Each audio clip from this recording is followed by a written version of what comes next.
Hello, everybody. I'm Eric Sapinski. I'm Todd Crawford. We are Too Cool for the Comic Shop, and as is our namesake, we'll be talking about two movies that are completely unrelated to comics, unless there were adaptations that I'm unaware of. Probably were, actually. We'll be talking about Steven Spielberg's Jaws and Jurassic Park in the same episodes. Both movies that got a lot of sequels that are probably not great, but I've actually only seen Jaws 1 and Jurassic Park 1. And Todd, I think you have a different, probably more expansive experience with these two franchises. Yeah, first of all, Marvel did an adaptation of Jaws 2 that's pretty popular in some circles, I guess. I know that. Really? Yeah, I don't know about the others, but I know Jaws 2 has a comic Just book. Jaws 2? Just Jaws 2, as far as I know. That's beautiful. Yeah, we need like some that. more. Godzilla, they made Godzilla Goes to Hell. You got tons of Godzilla comics. Jaws gets no love. Jurassic Oh Park, my I don't gosh. know. I don't know if Jurassic Park's ever gotten a comic, as far as I've seen. Yeah, Is it- you would think maybe they would expand universe a little bit more into multimedia, but But you know they're what? two giant movie franchises, and they've pretty much stayed in those camps. Well, Jurassic Park was originally a novel, right?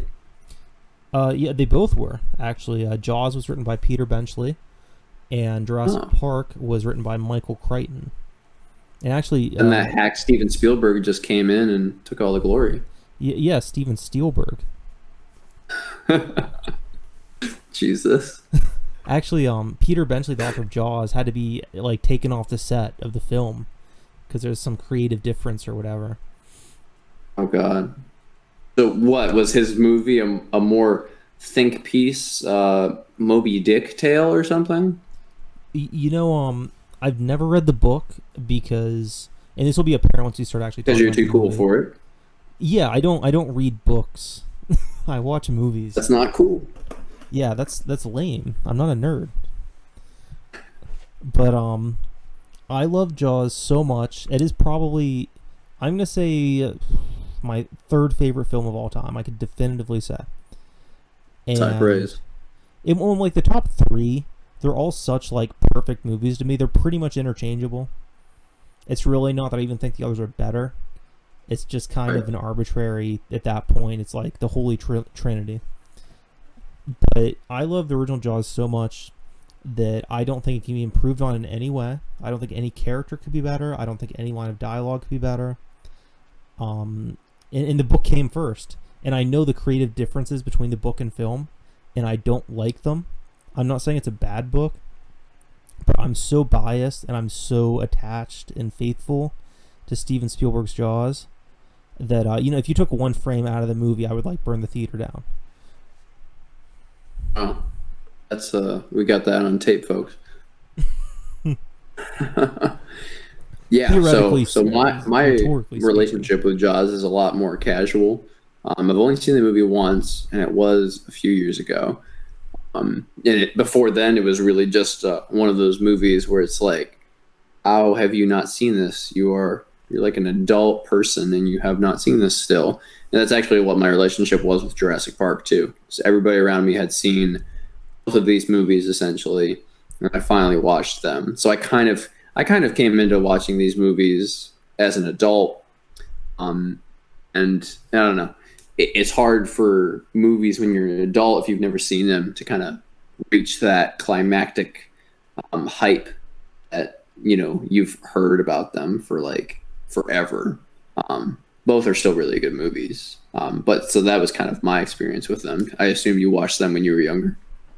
Yeah, particularly Jaws. So like Jurassic Park, I had seen as a kid. I'd seen it, but like I watched actually the third one more, just because I owned that on VHS. I had a choice between getting any of them.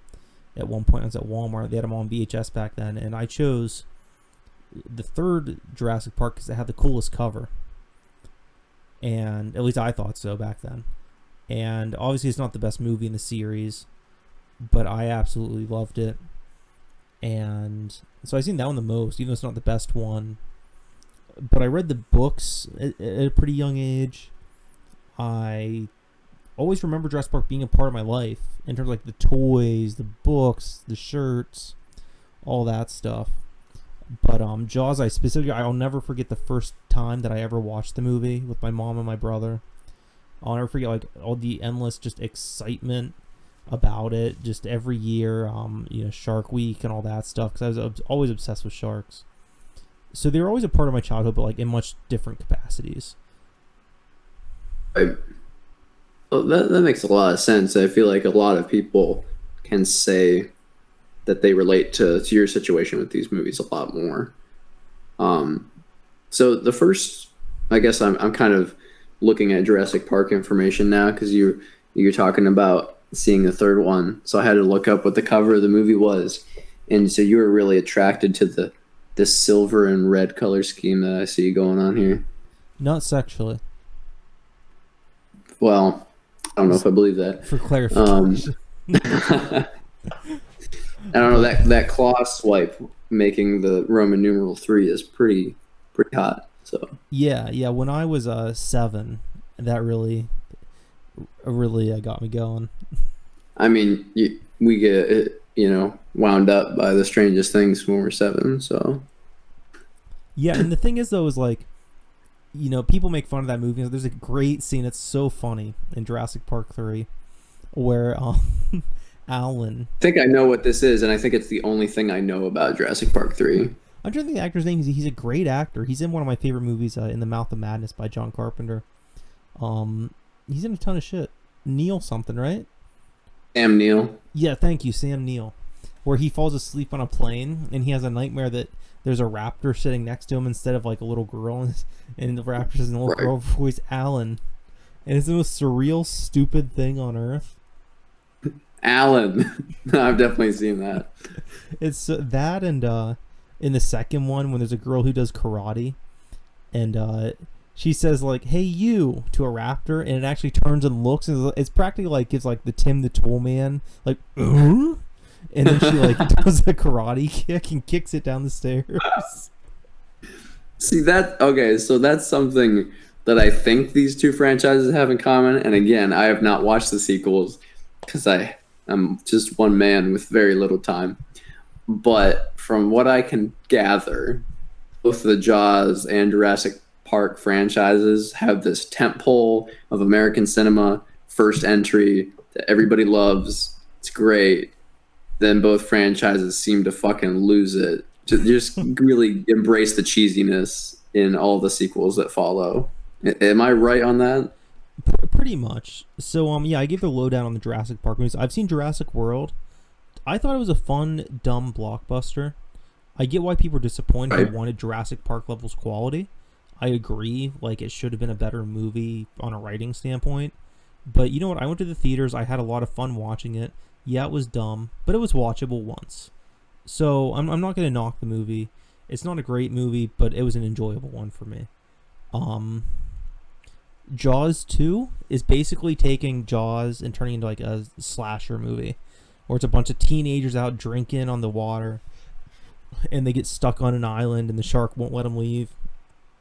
And then Roy Scheider, returning as Chief Brody, has to go and save them because his sons are there. And that's a fun movie. It's kind of a B movie, but compared to most of the Jaws knockoffs and other shark attack movies, which is a genre I sadly know way too much about because most, like 99.9% of them are pure shit.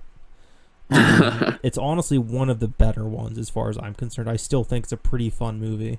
All things. It sounds like Jaws 2 can kind of be just as innovative. Jaws 1 created the blockbuster, and Jaws 2 created the shark B movie, you could say. Yeah, I mean, I don't know if I would say that, but I think Jaws, I say it's like The Exorcist.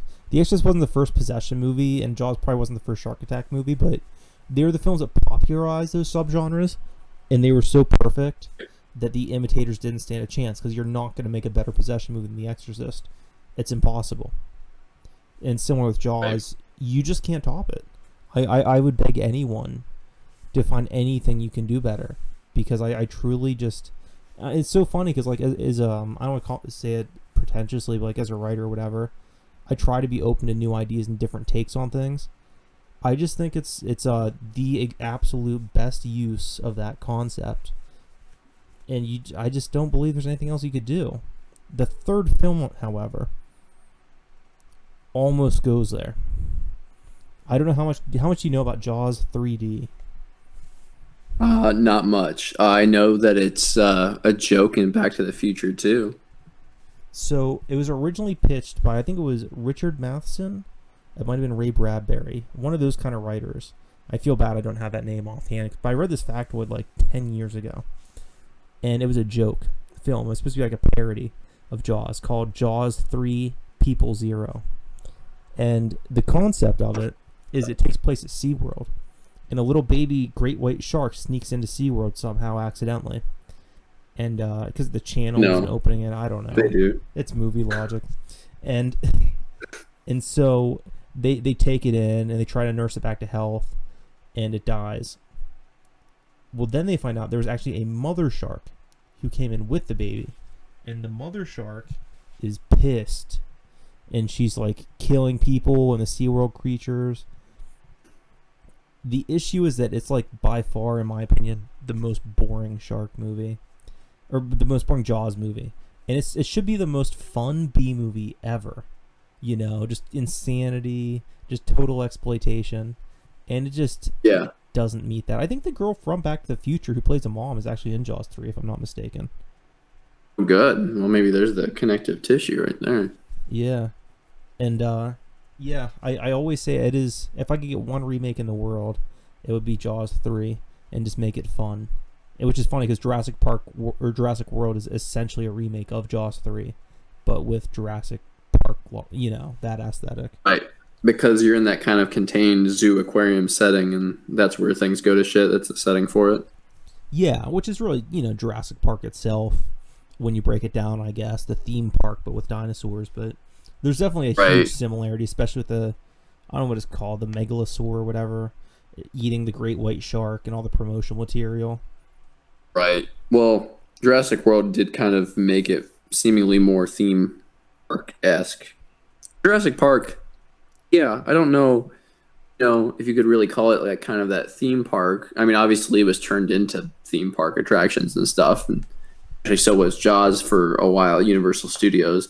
I know there was kind of an Amity interactive Jaws ride. I think I actually rode on it in I think 2008 when I was a kid. Our family went to Universal Studios because shortly after the Jaws ride was taken away from the Universal Studios Orlando forever. Do know that much. Yeah, I always wanted to ride that ride. I hear a lot of people say it sucked, but I would have loved it. I wouldn't have cared. It was really not a ride. It was more of like kind of an immersion kind of thing where it's like, it was basically a show. From what I can remember, and this is like my 12-year-old brain. It was basically like a show where you had a tour guide who kind of took you through like the Amity Pier or whatever, and like there would be water splashes and gunshots and stuff like that of like we're all being chased by Jaws. That was kind of what the ride was, from what I can remember. Yeah, that sounds cool to me. Yeah, no, it's kind of like that immersive kind of thing where it's less focused on like the physical roller coaster, and more on environments. I actually think it was kind of ahead of its time, because I think experiences like that is what they're trying to replicate these days with like Star Wars Galaxy's Edge. Like they're trying to make you feel like you're in the in a ship chase or like stuff like that. It's not just about, oh, this is the Incredible Hulk roller coaster. It go fast because Hulk's strong. Yeah, that's true. I didn't really think about it that way, but that makes sense. Yeah. So one of the things with Jaws for me, I think anybody could agree with this, and actually I'm going to bring up another point first, is that a lot of people say it's the first blockbuster and invented the blockbuster. Right. And, the summer film and all that. And that just kind of blows my mind watching it, that like I don't know. It's just so weird to think that it's that historic in a way, because it feels like such a B movie. Like the budget isn't the biggest, and the production, of course, was so ridiculously troubled. And you could definitely see a lot of that low budgetness with the shark machine and how sparsely they use it. but also just like the film shows its age more than others of its time. You know? Right. Yeah, no, it's kind of. I feel like Jaws is kind of lightning in a bottle because it's not like Spielberg was like super revered. I don't think at this point he didn't have many movies under his belt in 1975, did he? No, he had a Duel, which I believe was a made-for-TV movie, and I think that was it as far as feature lengths. Wow. Yeah, He so was a this is kid. basically his breakout as well. It's just very fascinating to me that I guess it's just kind of that universal thing where people are, they have that kind of thrilling curiosity about it. Like I really think the subject matter, I guess, is what brought people into the theaters that summer. Yeah, that's I don't know. I mean that the trailers are pretty cool, of course. I love those old trailers for the Jaws movies. Even the later sequels are fun for the trailers. And I guess it's just also just word of mouth. It's just a great movie. It's got everything, you know. It's a horror film. It's an adventure film in many ways. It's got so much comedy. It's just got everything you could really want. Right. And I forget this movie is PG sometimes because, like, the way things are shot and, like, a lot of times not shown to you is more horrifying as if they were shown to you. This movie is pretty scary, honestly. And it's funny to me that it's a PG movie, but they didn't have the PG-13 rating yet, of course. Yeah, and that was also Spielberg's doing. But this Yeah, and film, I Temple of mean, Doom. yeah, I mean the beginning scene. I mean, what more can you really say about it that people don't already know? With the girl swimming out at the night and getting taken under. It's funny because like watching as a kid wasn't really that scary to me. But then I go to the Yeah. beach and you'd have those thoughts, or even the public pool. It's so silly. But every time I go like off the diving board, I would check in the water. Like, is there a shark? What if a shark got in the pool? Right. I don't know why anybody would put a shark in the pool, but I was afraid of it.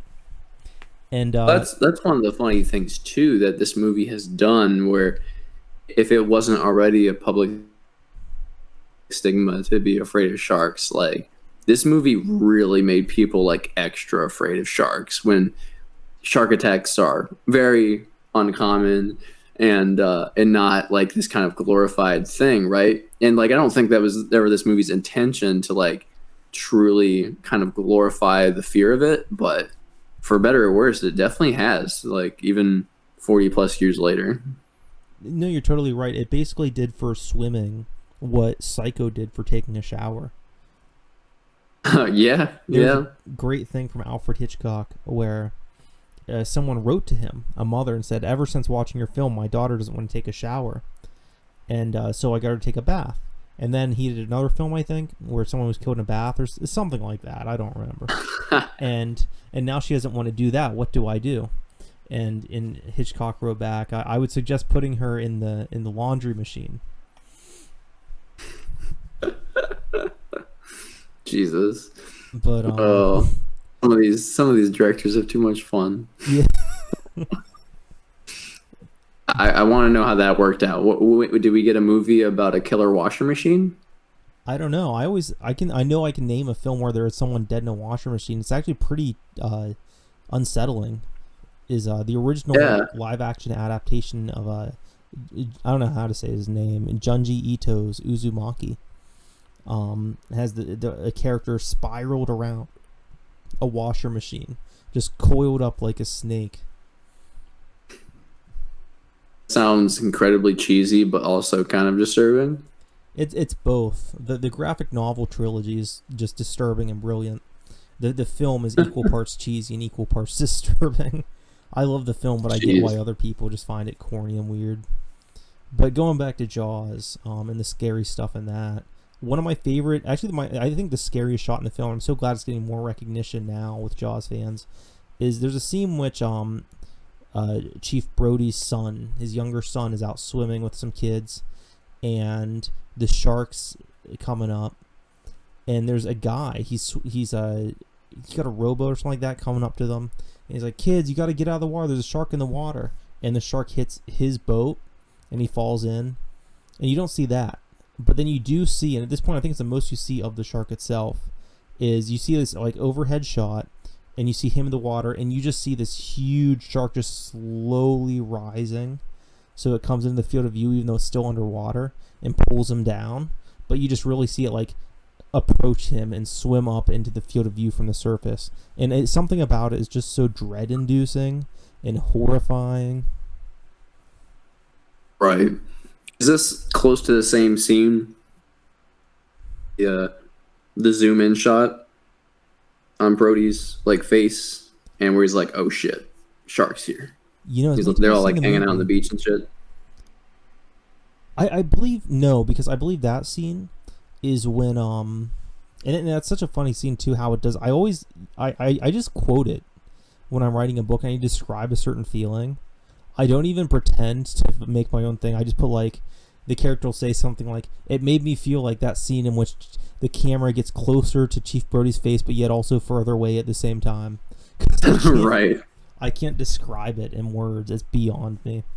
But that's why it's a GIF, because you can't describe it in words. That's how we speak these days. Exactly. Well, I think that scene, the one I'm talking about, is Alex actually the Kintner. thing that I find scariest in the movie, because at that point, like a young kid gets killed by the shark. Yeah, All yeah. right. Alex That Kintner, part he's is in a way yellow boat. scarier to me, because everybody's at the beach. It's like a normal event. It's a normal occurrence. Like you kind of have to be maybe not the wisest person to like swim out on your own, like at night, kind of like the woman in the beginning of the film. Like she wasn't practicing the buddy system. Let's be fair here. Yeah, but she was drunk, so like. Well, yeah, don't get drunk and swim, right? So she's doing a lot of things wrong. But then this kid just gets fucking destroyed. And like that's at like a normal beach party. So like that always terrified me a lot more watching this film. That and just seeing like the mother ruined, and Yeah. when she slaps Brody and is like, you said these waters were safe. Why was the beach open? And he knew there was a shark, and he tried convincing the mayor to close the beach, but he wouldn't. And just it's such good stuff.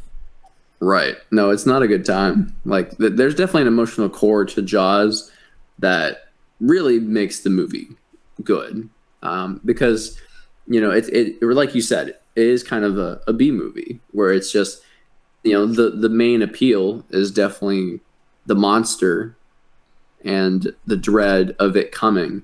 But I think what keeps you watching the movie and remembering it are these few core characters that are actually trying to solve this problem. And the real villain of Jaws is kind of like that greed. The mayor wants to keep the beaches open because it's the summer season. They need tourism dollars, and all of that. I think maybe all of that complexity is potentially lost in the sequels, from what it sounds like.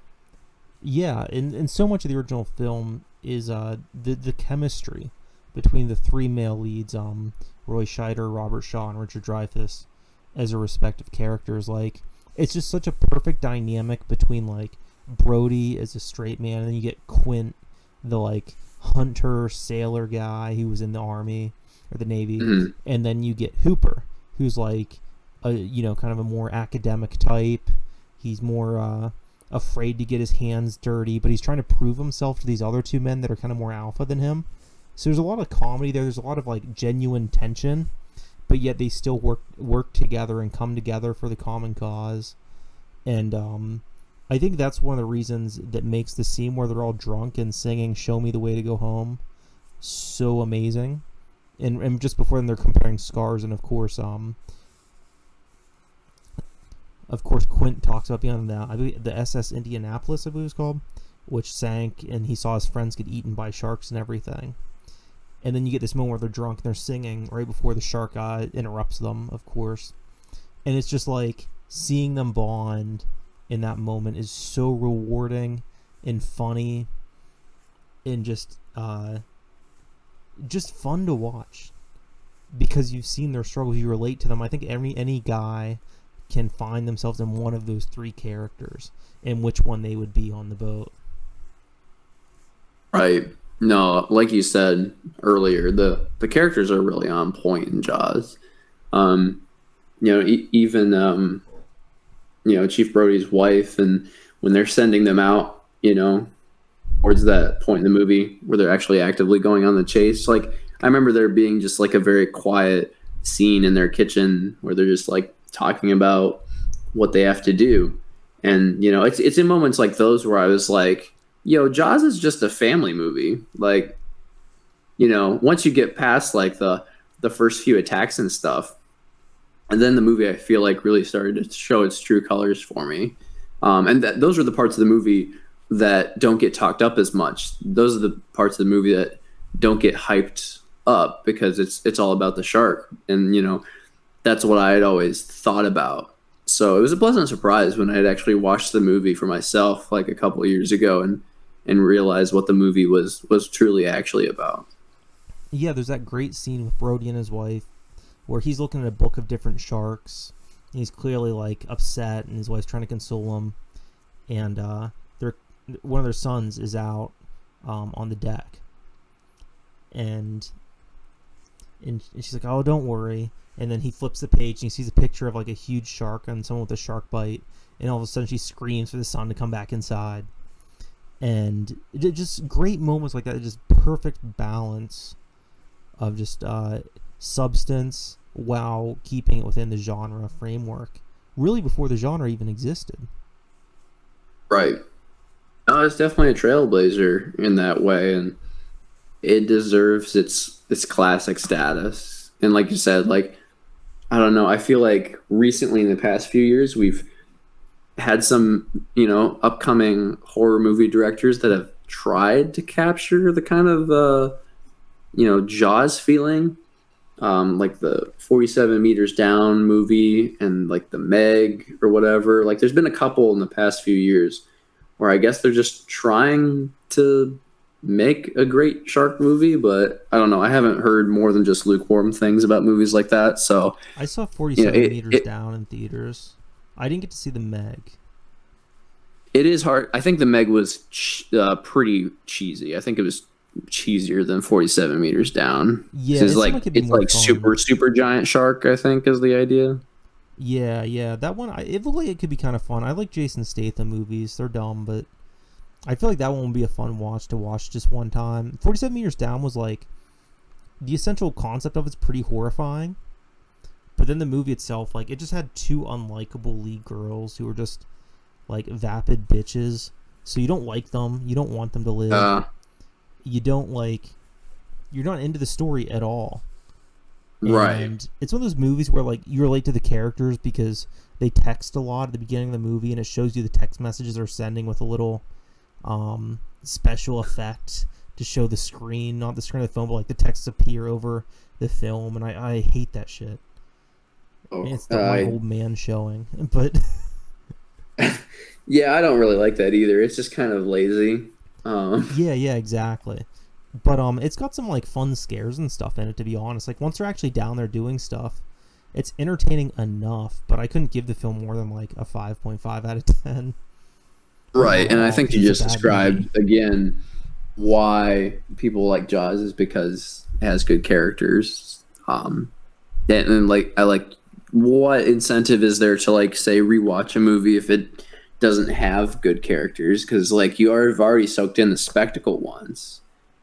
So if you're not hooked by the actual flesh and blood that you're watching, like I think that, again, that's why Jaws is like rewatched, and that's why it's held up as a classic.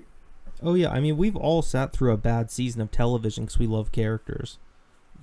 Right, and you'll be more forgiving with that if you love the characters versus if you hate the characters and the rest of the movie or show is like passable. I think you'll feel like you got nothing out of it. Exactly, and I think I'm one of those people where I think the plot doesn't have to matter. I'm not saying that doesn't, but I don't think it needs to matter for a lot of things. I wouldn't say that I write plot-heavy books, typically. I'm more interested in the psychology of the characters and underlying meanings and stuff like that. With that said, a strong plot definitely never hurt anything. And what is a strong plot? Because Jaws is a pretty damn simple plot, but it's effective.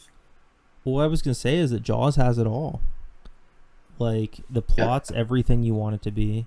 The scares are right. everything you want them to be. The characters are more than you could ever imagine from a movie like this. It just hits all the right notes, including the score itself, of course. Which do we even have to get into? Yeah, probably not. Because it's Was as it a iconic. John Williams score? Yes, it was John Williams, and it's just as iconic as the Morricone spaghetti western. You know, For like sure. when you picture the water when you go swimming, you can hear that theme in your head, just like you see a cowboy movie and you hear that kind of whistle. Yeah, it's funny because like you relate those that Western song genres, and like if you're talking about another shark movie, it's almost impossible not to hear it play in your head, even if it has nothing to do with Jaws itself. Yeah, exactly. I mean, it set the standard, and nobody's taken the crown. Like, would I Yeah, like to but see no it? one's even really tried. Like you said, nothing has even come close. And maybe if in the past 40 years, another shark movie did come close, maybe you'd be more inclined to think that maybe it's possible to usurp that throne. But no, it really doesn't seem to be the case. Yeah, I've heard there's I think called The Reef that's supposed to be a very good shark movie. It's a little more realistic. It's just like people are shipwrecked or whatever. It's kind of like that movie Open Water, I guess. From the sounds of it, that's supposed to be really good. I seen some clips from it. And honestly, it was really scary. Um, because I hate this thing where like it shows the surface from the camera, but like the water comes up, and like so you see the surface and under the water, and eventually, of course, there's gonna be the shark coming towards someone, and it did that in the scene. I saw. I was like, oh, this is so much. I can't even watch this. This is it's so scary, Oh yeah, no, I can imagine that being effective, especially if they like and it looks like a cut real away. shark, you know. Right. That's something that cannot be forgotten when talking about Jaws is that the camera work is very good. Like they position the shark in the water so that you don't really see its full mug until the end, but a lot of the shots in Jaws just linger, and they linger on just the right stuff to like make you feel horrified, but you still don't get the full picture. When the first victim of the film washes up on the beach, and Brody's called out to investigate, and you see like just a hand sticking out of the sand, and you see just little crabs crawling around it. Right. Yeah, it's stuff like that that I think like only Spielberg and the cinematographers had such a sense of what is disturbing and what details should there be. Well, going back to Where so many Hitchcock, horror movies just come, they cut away. They're not brave enough to kind of show those kind of grim details. yeah, going back to Hitchcock, it's very Hitchcockian the way they use the camera and all that, Yeah, and I can see that. Very deliberate on what they're showing you. it's a funny thing, like I'm in Pittsburgh. People like to talk down on George Romero in terms of like was he a genius or just a lucky redneck because he circumstantially made these great movies, but the social commentary wasn't as deep as people thought back then or whatever. I don't stand for any of that. I love Romero. He's one of my favorite filmmakers and a lot of the reason I moved to Pittsburgh in the first place. But similarly, how I feel about Romero is the same how I feel about this movie, where it's like you could say, oh well, they used the first person POV for the shark because they couldn't get the shark to work, you know. And my issue with that is that so what? They still came up with it. They still Right. did it. Like that's what makes it so great is they had all these struggles and limitations, and they made it a better movie, not despite that, but because of that. Right, and that's kind of the inspiring thing is like pretty much every early blockbuster seems to have that kind of underdog story behind it. Jaws has it, A New Hope has it, Raiders has it. Just all of these things that did go wrong or could have gone wrong, and like just knowing those stories behind these movies just kind of make you think like, wow, all of these movies that really like cemented how the next 40, 50 years of cinema were going to go almost didn't fucking happen. Yeah, yeah, exactly. So, And I just looked at the budget. Freaking Jaws was only $9 million. Like, yeah, not a lot. exactly. Well, do we want to wrap things up on Jaws and move back to Jurassic Park? Yeah, we sure can. What since you've seen all the Jaws movies, I guess really quick, what's your like ranking of them? Obviously, Jaws is far away, the worst, of course. Yeah, so I would say Jaws 2, then I would say probably Jaws 4 The Revenge. People don't like that one. It's goofy. Something about it's just entertaining to me. I'm not saying it's a genuinely good movie, but something about it I've always just found very pleasant and enjoyable. It's kind of Jaws so 2 is bad it's a actually your good least movie. favorite? What? Is Jaws 2 actually your least favorite? No, it's my favorite. I'm sorry. I'm going from best to worst. Oh, I, yeah, I would say because Jaws obviously 2 is the best. It's like the closest to being an actually good movie. right. It's a fun time. It's a legitimately fun time where it's like it's what you call a matinee movie.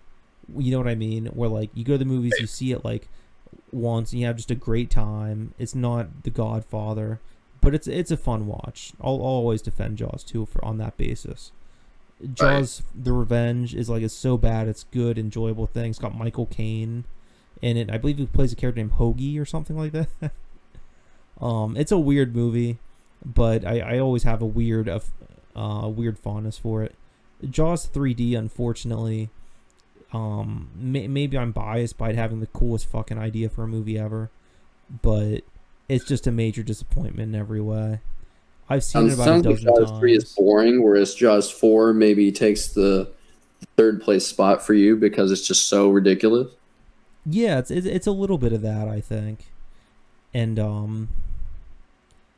I think the set pieces were just a little bit more fun in Jaws 4 as well. Whereas, like, there's a part where a guy has to, like, swim through a sunken ship or whatever, and the shark chases him through it and stuff like that. That sounds elaborate. Yeah, I mean, in the film, it's funny because it's, like, clear that they just have, like, the shark machine just, like, swim past a window or whatever in the ship, and it's supposed to be scary. But, it's a really cool idea. Whereas Jaws 3, in my opinion, is just, like, all it is a cool idea. And I've seen it a dozen times, every time hoping it's going to be more fun than the last time I watched it, hoping that I'm going to finally enjoy it.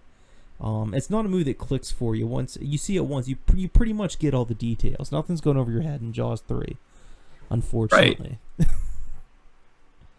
Well, that seems like a pretty good order. Maybe eventually I'll watch the other ones for a good laugh someday. Now, Jurassic Park. When was the first time that you saw that one? That was another later life watch. Yeah. Yeah, even later actually. 1 year ago is the first and only time I've seen Jurassic Park in full. Oh wow. I No, Jurassic Park was like one of the last super classic movies I still had not seen, and everybody was like, "What the heck?" So I was like, "Yeah, I'm gonna get on this finally." So I did in July of 2019, and I quite enjoyed myself. I was actually watching it while I was like packing up stuff to move from my childhood home to going out here to Indiana. So I have very specific memories of like packing while watching the movie because I just wanted something to play in the background while I was doing all that stuff. That makes sense. You know, the thing with Jurassic Park for me is it's a very good movie, and I can't say anything negative about it really, but it just isn't Jaws. Which for you is saying that it's just not one of your three favorite movies, which can still be incredibly high praise. Yeah, exactly. Like, but I know people are like, "Oh, Jurassic Park, that's the one." And for me, Jurassic Park isn't the one. It's a good movie. It's a fun blockbuster, but it's not the blockbuster. It's not a heavyweight. It's not like Rocky Balboa or something like that for me. I guess it would just be called Rocky, the first one. You know, it's like basically for me, it's a really good take on Jaws, where it's the same essential concept in a lot of ways, but there instead of one shark, there's a lot of dinosaurs, and obviously instead of being on land, but there's a lot more going on in it. I mean, in terms of like Stan Winston's practical effects mixed with CGI was a huge deal back then. Still is, like, because I watched this movie in 2019 for the first time, and I was very impressed by what they were able to accomplish. And it is kind of bizarre how computer generated graphics can look better in 1993 than, I swear, some stuff looked in 2005. It's kind of crazy. Yeah, I think it's just a matter of practicality and knowing their limitations and saying like, you know, we can make this animatronic, but it can't move like this. So if we use the Right. CGI to do that and marry it together, you get the best of both worlds. And that's really where Jurassic Park shines to me is, I'm not knocking the characters or the storytelling. That stuff's great too. But the special effects particularly brought dinosaurs to life. I mean, we take for granted that we see dinosaurs the way we see dinosaurs pretty much because of Jurassic Park. Even down to the T-Rex roaring, that's not factual. They sound like nerds. In actuality, based on they did some kind of test, scientists, and they sound like doofuses. It's not intimidating at all. But like they made that noise for Jurassic Park. Someone had to come up with the roar, and that's how we see T-Rexes now. Every one of us. It created our view of dinosaurs. It's remarkable, just kind of how, like, us did create our view of at least great white sharks. Yeah, and that's an unfortunate case because Right. Peter Yeah, Benchley because, like, himself those even are creatures said, that actually still exist. yeah, he said that if he knew how sharks acted in reality, that he never would have written Jaws. He actually became a huge supporter of like shark preservation and stuff like that later on after writing that book, as I recall. He did a ton of nonfiction stuff and all that on sharks and other stuff just based around the ocean. Pretty interesting, though. That's But a good similarly, story. in terms of inaccuracy, dinosaurs have feathers. They have the voices of Nancy's, and they're not anything like we picture them. They're more like bird creatures, apparently, so we're told to believe. Right. No, totally. But yeah, no, you're totally right about when you think of how, like, a dinosaur moves or how it sounds. Like, if you've seen the movie, then you're pretty much going to be associating imagery from that. Yeah, and another thing is that this is especially my childhood, which is probably around the time JP3 came out, actually. Because I remember reading the novelization on Yeah, the a third one came website. out in 2001. So yeah, Okay, probably. yeah, and those toys were everywhere. I mean, I think Jurassic Park has one of the coolest toy lines of all time. Definitely had so much opportunity to merchandise because you basically just make dinosaur figures, which were already a thing before they ever made Jurassic Park movies. Yeah, so I might actually be exaggerating a little bit in terms of how we see the dinosaurs. In terms of there was probably already like ideas of what dinosaurs look like. Yeah, I guess so. Because like you got like the old movies. I think King Kong had some dinosaurs in it, the original one, and stuff like that. They were Right. stop motion, Harryhausen type stuff. So I guess we Obviously, did it's still leaps and see bounds that different. way. So I guess I'm just pretty much wrong, but it still helps shape how we see dinosaurs. Like I said, the roar and stuff like that, to my Yeah, but understanding, it's was what the masses, will remember. It's yeah, stop motion from a much older movie. Wouldn't be most people's introduction, especially in the past few decades. yeah, and it probably got a lot of people interested in dinosaurs. Like Oh, I for was always sure. interested in sharks, but I don't think that interest would have been there for me to be exposed if Jaws didn't exist. Similarly with dinosaurs, I think that got an entire few generations probably of kids obsessed with dinosaurs. Right, and I think that's kind of the interesting thing, and one of the few differences between Jurassic Park and Jaws is that all of Jaws's sequels were pretty, in quick succession after the original, whereas the original trilogy of Jurassic Park was, but then Jurassic World was a resurgence 14 years later, and then had another movie for some reason. Yeah, I didn't see Jurassic World 2. I liked Jurassic World 1 well enough as like a dumb blockbuster, But the second one came out, and I was gonna see it. And I was like, I don't have any interest in any plot line, any character. Uh, Right. I I heard that they had done some really weird stuff with that fifth movie. Like, yeah, first half of the movie, like the island's blowing up, and then the second half of the movie, it becomes like a horror movie in a mansion. yeah, and I don't know. Like, I'm interested in it a little bit, but I hate to say it, but I had a certain capacity for, dinosaurs eating people in a big dumb Hollywood movie made today, and I got it. Yeah. So I'm good. Maybe I'll watch it Right. sometime Yeah, if I'm bored. I don't think Fallen Kingdom like upped the game in terms of that. So, I mean, that's another thing where, yeah, the original Jurassic Park is the film you want to see, and it's just another example of, I saw the original, the classic, and it's just like I hear the sequels are just so inferior. They kind of lack again that complexity, where it's like you can only do the man has hubris story so many times, and it's very clearly the motivation for how things go wrong in Jurassic Park 1, and it sounds like it's basically the motivation for how things go wrong in 2, 3, 4, and 5 as well. Yeah, and it's really just a law of diminishing returns. Right, right. And by the time you're doing that a fifth time and saying that man is dumb, it's like, okay, I get it. I really get it now. What Jurassic World did that was more entertaining was it was actually from the people who did Rise of the Planet of the Apes. They wrote the original script for that one, Jurassic World, and then they were fired for some reason. But they took the idea that they were training raptors to obey commands and stuff, which is kind of a Planet of the Apes type concept, like you'd expect to find in Rise. And everybody loved that idea from the writers they fired, and that was a really cool addition.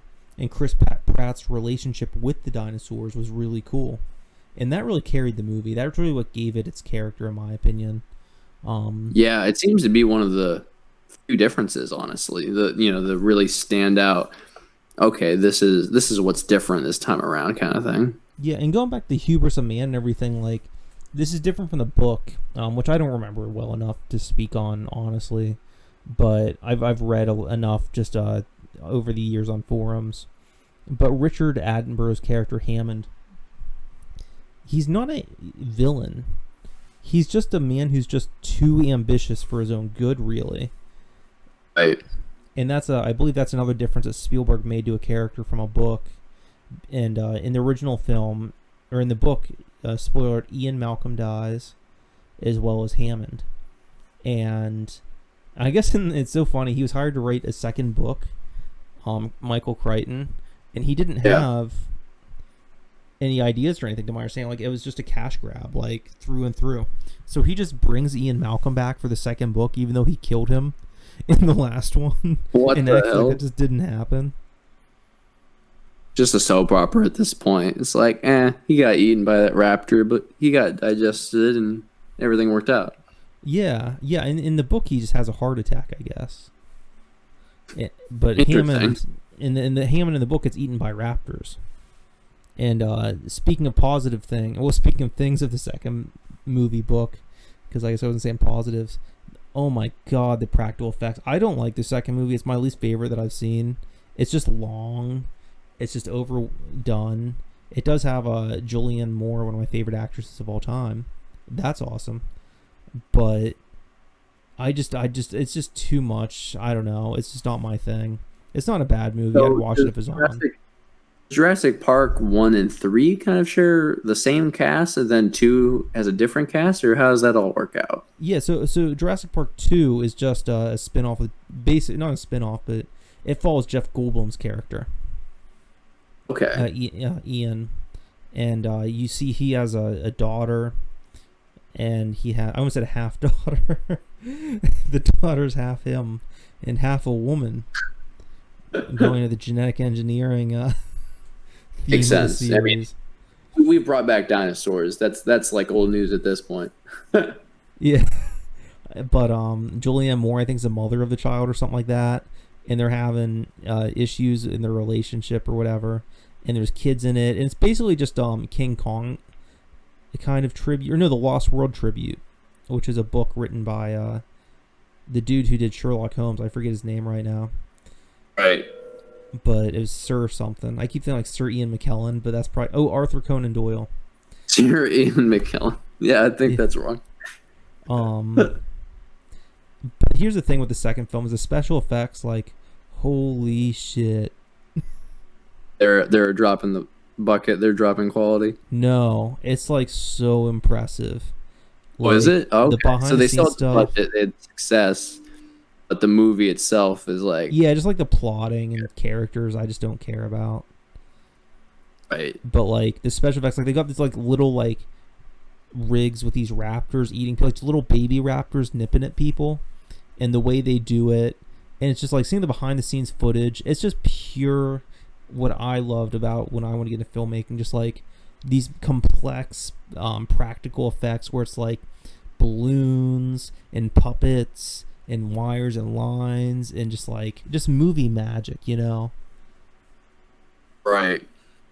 No, there's definitely a lot of that because, like you said, it's definitely the marriage of practical and special effects that makes it look more timeless. And I think then you had that era in the late '90s, early 2000s, where most movies were completely relying on the computer effects, and it definitely shows. You can definitely see that, looking back at so many movies now. But then this movie just somehow remarkably stands up so well, kind of like a lot of the Star Wars movies in a way, because I think George Lucas similarly knew how to usually, there's some exceptions to this rule, but usually knew how to marry different types of effects to have like a really good final result.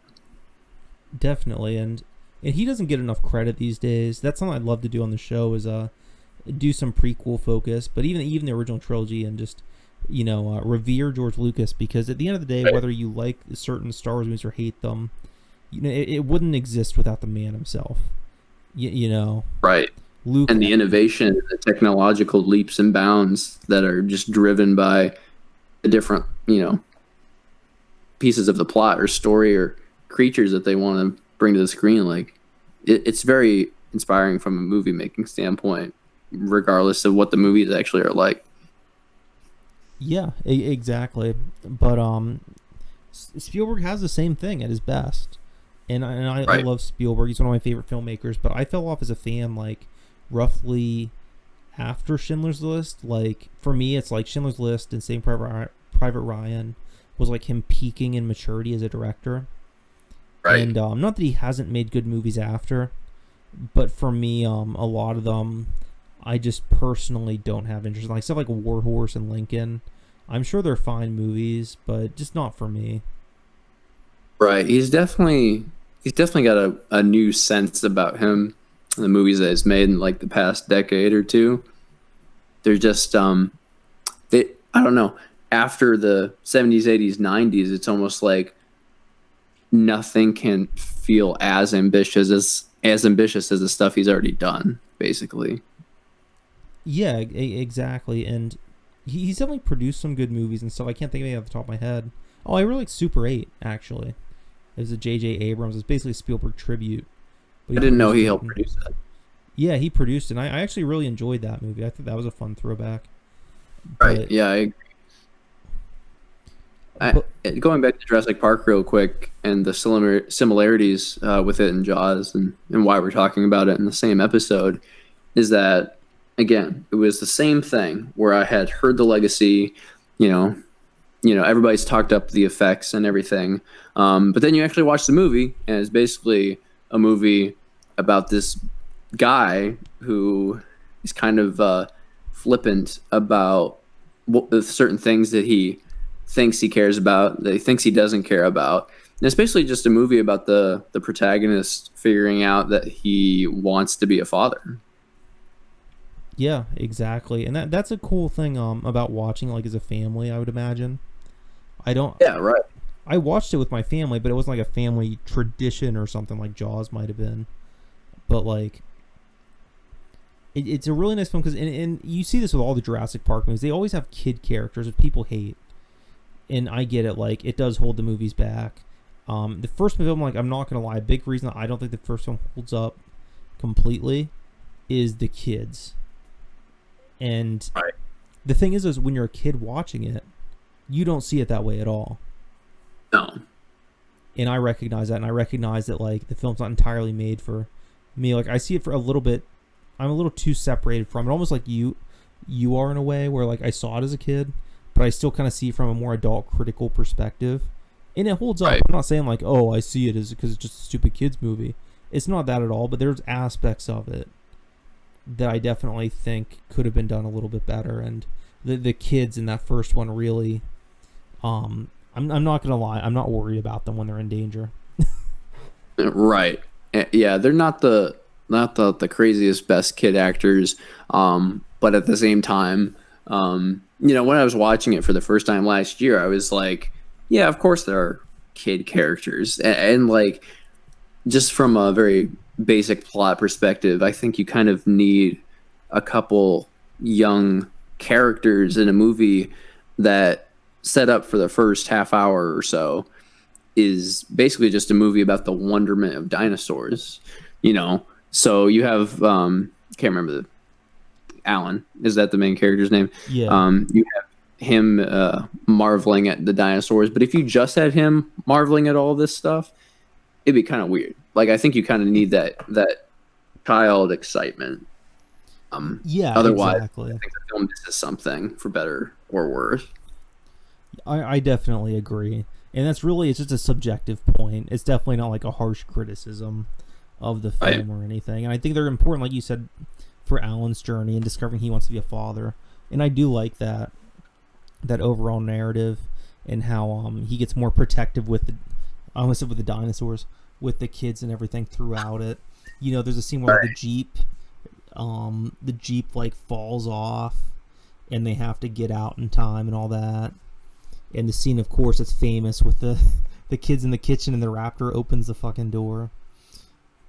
The best scene in the movie right there. Yeah. It is a tense scene, though. Like, I kind of joke about the kids and stuff not caring if they live or die, but like that scene, like, even though it's silly with him opening the door, there is like a moment of dread when the raptor comes in. You're like, oh shit, what are they going to do? Right. I actually think that my favorite scene from this movie is kind of everyone's favorite scene. I assume it's like the T-Rex is out there and they're all in the car in the rain and the car gets fucked up and all of that stuff. That whole sequence really, I think, was the most tense sequence for me, and that's the sequence that I feel like is most often parodied or referenced. But that sequence truly is, I think, the height of the movie, and like everything that it manages to accomplish is like in that scene. Yeah, and especially that one shot, you know which one I'm talking about, everybody does, where it's a glass of water, and you hear the footsteps, or the footfalls, and then the water just ripples. It's such a brilliant visual indicator. Oh, it totally is. And it's kind of like that Jaws aesthetic, where it's kind of like that slow burn as the monster of sorts. It's coming, but they really let it linger before you actually get to the proper scene. Exactly. Yeah, I mean, I agree. I can't argue that, there's another scene that comes close for me. This film is, in my opinion, it's actually a slower burn movie than Jaws. I think it actually takes much longer getting to the action, or at least it feels that way to me. Like you said, it's focused on the wonderment of the dinosaurs rather than like the lurking thread that isn't yet discovered. And that's kind of the thing that I think separates Jaws and Jurassic Park, where Jaws is basically this horror thriller, because straight away that this shark is it means business, whereas Jurassic Park is kind of classified as this adventure movie because for the first 40 minutes there ain't that much to worry about.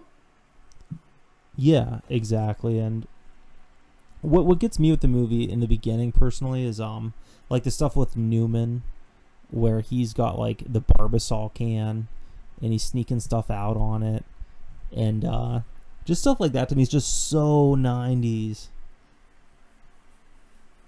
Absolutely. This movie definitely feels like it is firmly planted in the 90s, but probably for most cases in the best way possible. It's usually not that cringeworthy, whereas I can think of tons of other 90s movies where, yeah, maybe I don't want to be reminded of the 90s in some instances. Yeah, exactly. Yeah, for the most part, though, I mean, the film's like the best example of the 90s.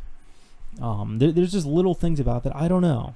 For some reason, for me, just feels off, or I can't put my finger on it.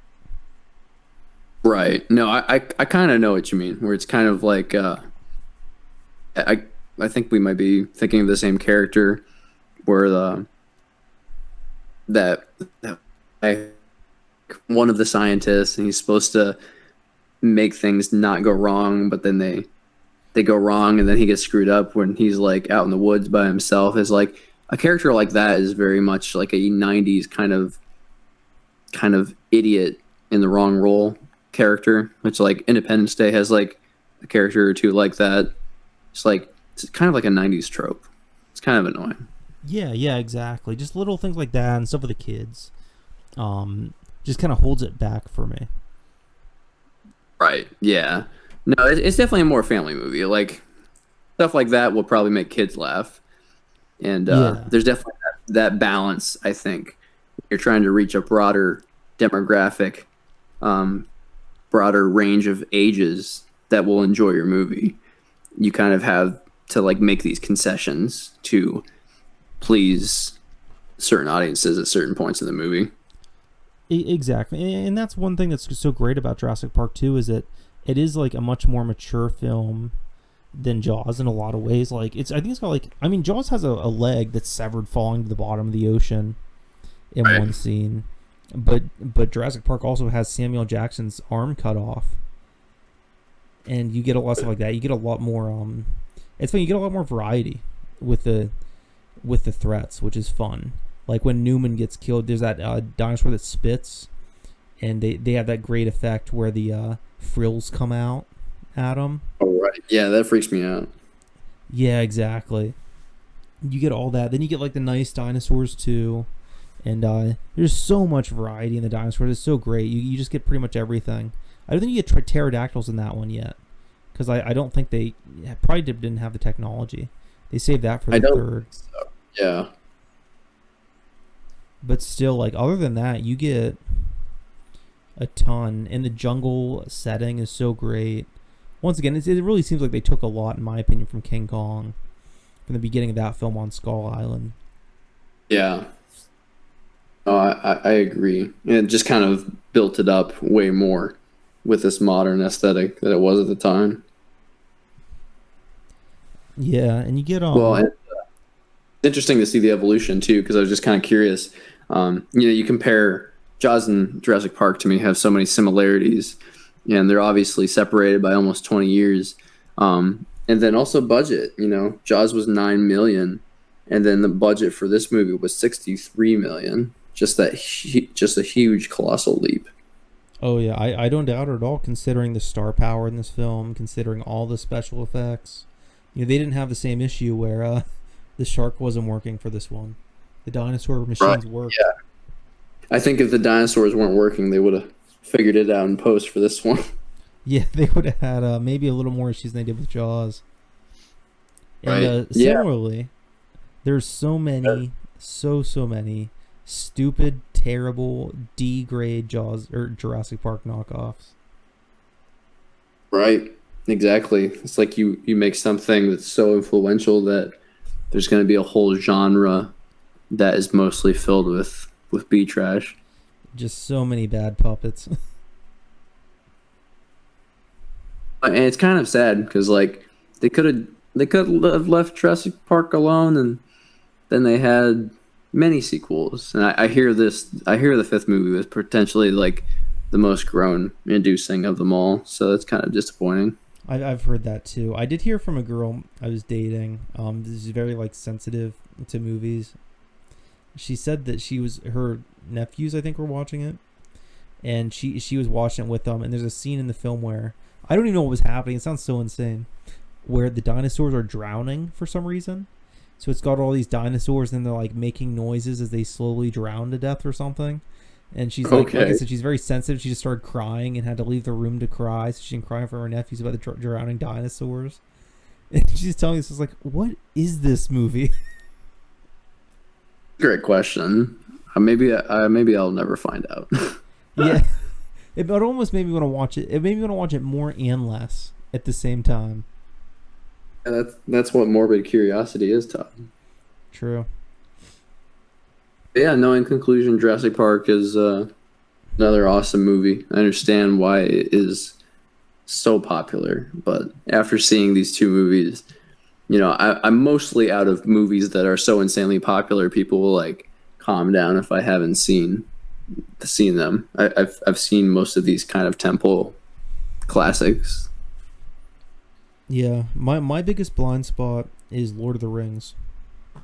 Really interesting. Yeah, I haven't seen a single one of them in full. I guess I saw one of them at one point a long, long time ago, but I hardly remember it so little, other than the fact that I was watching it that I don't think it counts. Right. Well, maybe we'll make you get into that with this show at some point because I know for other future topics, I'm going to try to see some new stuff and give some super fresh takes. But to finish off Jurassic Park, so you've seen 1, 2, 3, and 4, correct? Yeah, that's right. Yeah, so we can just assume 5 is potentially maybe the worst. What would your ranking of Jurassic Park be? Oh, that's a tough one. Because my memories of the third are like rose tinted and so long ago. Right. But I'm going to say like the first, the third, World, and then 2. But I might swap World and 3. I hate to say it, but like the third one I have more nostalgia for. And that's like a huge factor. Because none of them are particularly great movies anyhow. But I have such an emotional connection to one of them. Right. That makes sense. That seems like it might be seems like that might be a lot of people's rankings of those. So do we want to give these? Is it worth even grading these movies? Probably not, because I know you give Jaws a 10, of course, and I wrote reviews for Jaws and Jurassic Park when I watched them in the past couple of years, um, and I don't know, it's hard to like give a blank out of blank star score to classics because it's like if I don't give it a 10, are people going to think I'm crazy? Because like I don't know if, especially Jurassic Park, like you said, there's some parts of it that are not as great as others. I think Jaws, like you said, is maybe more of a more sound story where there isn't a lot of things that you would do differently. So yeah, I mean maybe Jaws is closer to that perfect score, and Jurassic Park, all together as a package might be I guess a 9. Like, still think it gets most things right. Yeah, exactly. I give like Jurassic Park for me to be like an A minus or an A, which may sound negative saying A minus, but like that's still an incredibly incredible. That's like for me that'd be like a 9, maybe like an Right. When 8.7. you could still say that, hey, this part of the movie is an A plus plus, in terms of the effects and what they were able to accomplish. But then the whole movie, maybe give that A minus because you have to account for everything. Exactly. And a big thing for me is always for me I don't go on terms like, oh well this special effect kind of sucked or this part. I go for like a rewatch is one of the biggest things, and experience when I rewatch it. So like Jaws I could rewatch any day of the week and it'd be a 10 out of 10 experience.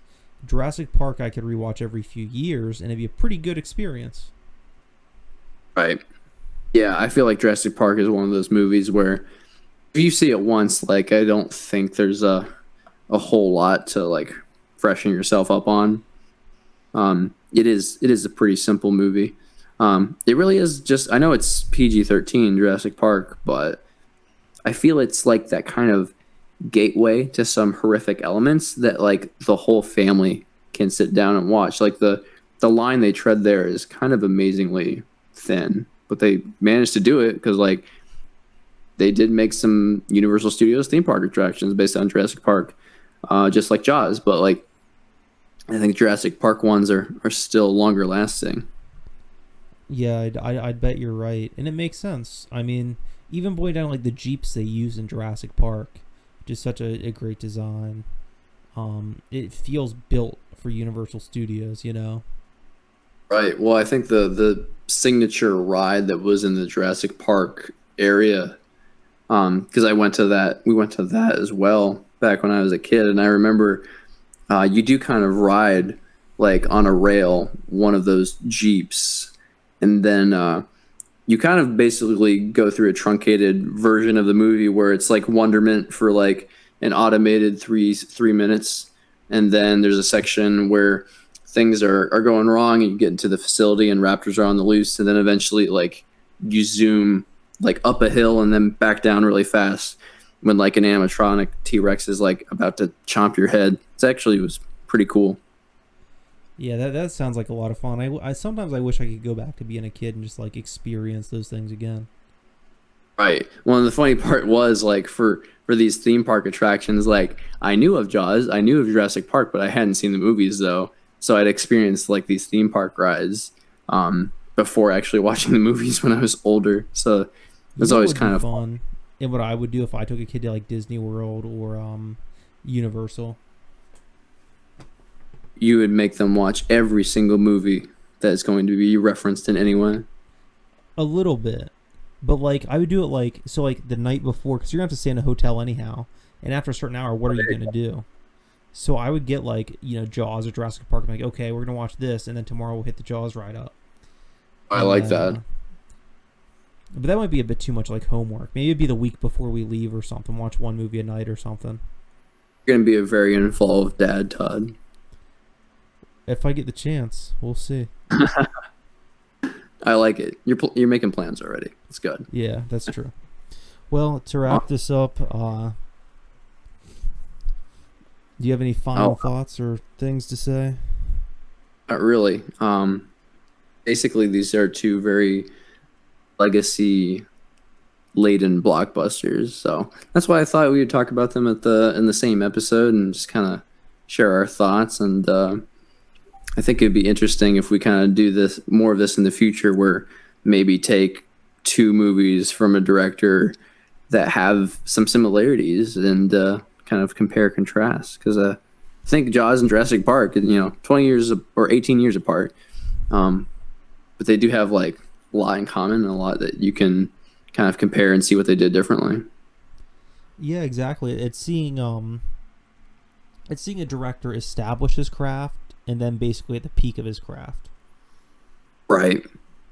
No, I think that's a super, super interesting thing, and the things that he does differently and stays the same. Well, for tonight, I'm Todd Crawford. And I'm Eric Savinsky. And we are too cool for the comic shop.